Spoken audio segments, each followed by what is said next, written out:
Hey Guardians, it's Davsky here coming to you with another Destiny 2 Beyond Light video. Today we're going to be talking about the changes to Trials this week. Not Trials of Osiris, of course, Trials Labs. They're testing out a new game mode. There is an objective you need to capture to win the round. Of course, you can still eliminate the opposing team to win, so there's a couple of different options there. I just want to let you know my initial thoughts. I hadn't really planned on making this video, but I played 22 matches of Trials. I had about a 50% win rate, so I thought it'd be a good time to talk about it, because if I'd gone flawless, I'd probably think it was great, and if I'd been stomped every round, I'd probably think it was terrible. Because I'm somewhere in the middle, I feel like I've got a genuine opinion about how Trials Labs is working out. So how does it work? So there's a capture point in the middle of the map in the first round. Now, you can win by eliminating the opposing team in the usual way, or you can win the round by capturing that capture point.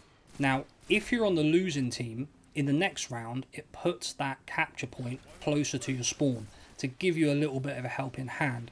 However, and some people may or may not agree with this, I actually found it's more difficult to defend the flag than it is to attack it. There is a 30-second lock at the start of the round on the flag, so you can't cap it straight away. So the fact that it moves the point closer to you probably isn't that much of an advantage, because the other team can get to it within the 30 seconds anyway. So I didn't find that that was that much of a positive for me. If I'd lost a round, the flag being moved closer didn't really help that much.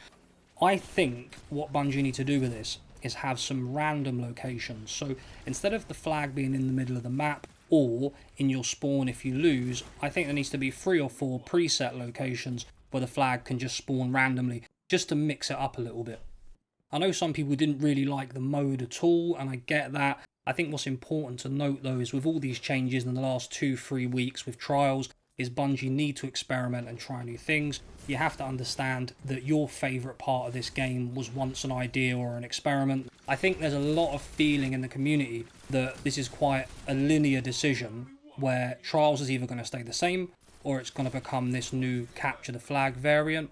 But I think there's a lot of in between. I think you could alternate weekends, where one weekend is elimination, the other weekend is capture the flag, or you could alternate rounds, or you could add in a 3rd or a 4th game mode and it could just alternate between all of those. Or you could even do something like regular elimination, but when you're tied 4-4 for the match point, it could change to capture the flag. So I think there's a lot of different options, and I think there's a lot of people out there that are kind of panicking that this game mode is going to be the game mode going forward. It's not black and white. There's a lot of different things they could do with it. I personally enjoyed it. The only time I found it really frustrating was when a Titan would drop a bubble on the capture point. That drove me insane, but I think that's just one of those things you're going to have to deal with. There's no way of getting around that. If there is a flag-based mechanic, then that's always going to be a problem. So let's talk about the hot topic, the flawless pool.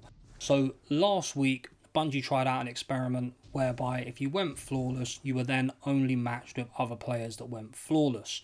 This caused some concern in the community. It was causing a lot of issues. A lot of people were unhappy.